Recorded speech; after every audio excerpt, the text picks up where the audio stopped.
This is a Puma model that I liked ever since it was released a few years back, and I finally managed to grab that original colorway on a very cheap price, and I'm super excited about it.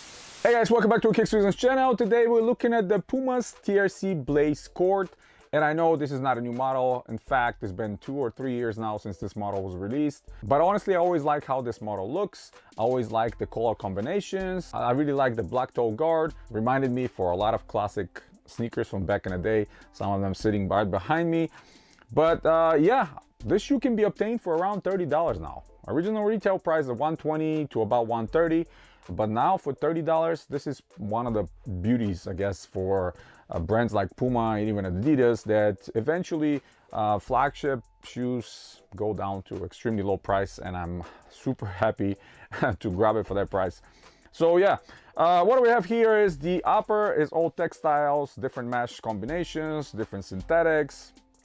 For that toe guard that I mentioned, that it's black here, this is kind of a fabric that it's a thicker fabric, but sort of mimics the properties of suede. Of course, it's not suede, similar to what they're using here for the Puma logo, and that little patches that are going underneath the lace loops or on top of the lace loops for extra reinforcement. Love these plastic elements, the green and the blue one on the lateral side.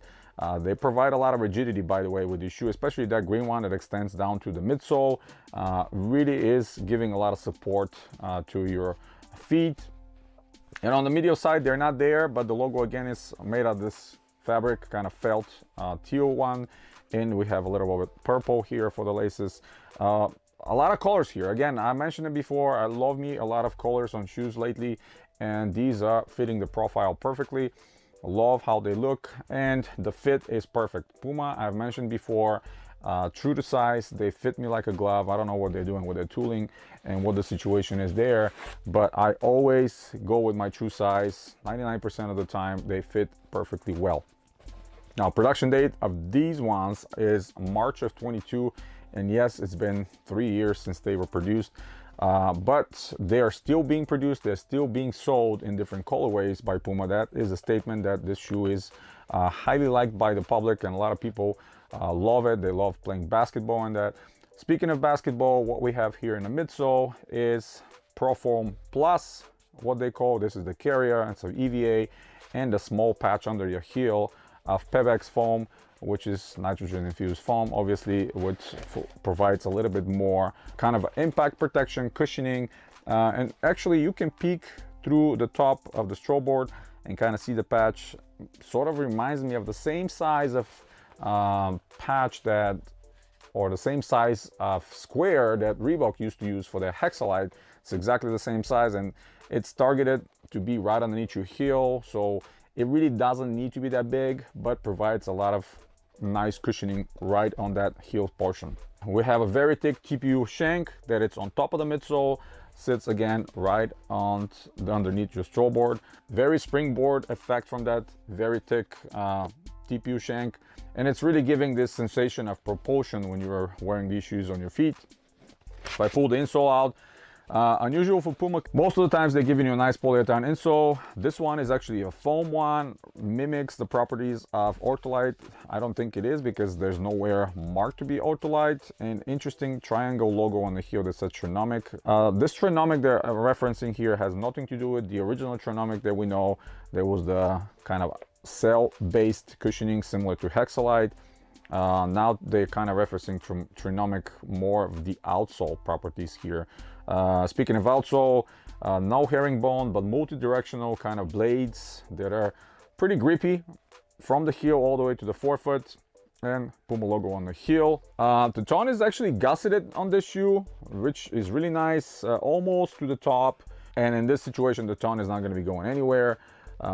We have extra reinforcement on the lace loop, the third lace loop. You'll see it, it's fabric that is extending all the way down to the bottom of the shoe on the inside, providing some extra security. Lace holder on top of the tone. The tone is very well padded, by the way. A lot of foam in here. I really like the feeling of it. Puma circle yellow logo stitched on top with kind of a label.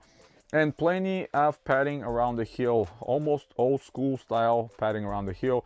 Maybe that's why I like this shoe so much, because it reminds me of old school and classic basketball models. Pretty light as well, in my opinion, especially if you're looking at classic models. Now for modern models, maybe not as light, but at the same time, I think it's for casual wear what my intent is in this shoe. They are excellent. Right on the heel, no notch here on the heel, but we have a small Puma logo on the stripe in the back. In an initial look, you might look at the heel, you think it's very chunky, but kind of dips down. So the drop actually between the heel and the forefoot is less than 10 millimeters. I think to be exact is 8.9, what I read on their website. So bottom line, I really like what they've done with this model. I'm glad that I was able to grab it super cheap, again, around $30. Multiple colorways you can find on eBay, other outlets. You can get yourself, if you really want to just play basketball outside maybe and don't really care about spending too much money or wearing some better or more expensive shoe, $30 is not going to break the bank. Personally, casual wear to me, they're great. All the color combinations, I'll be wearing them this fall with you know, jeans, pants, sweatpants, whatever, anything possible. They look great to me. I always try to go with something that is different, not like everybody else, you know, Nike or Jordan models, but something that I really like personally. And this model speaks to my soul, comfort wise, fit wise, design. Very nice shoe in my opinion, and I highly recommend it. Again, $30. What are you gonna lose, right? $30. So yeah, that's pretty much it, guys. Hit the thumbs up if you liked the video. Stay tuned to the channel. Subscribe if you're new. Check out some of the other videos coming very, very soon. And as always, guys, you have a wonderful day.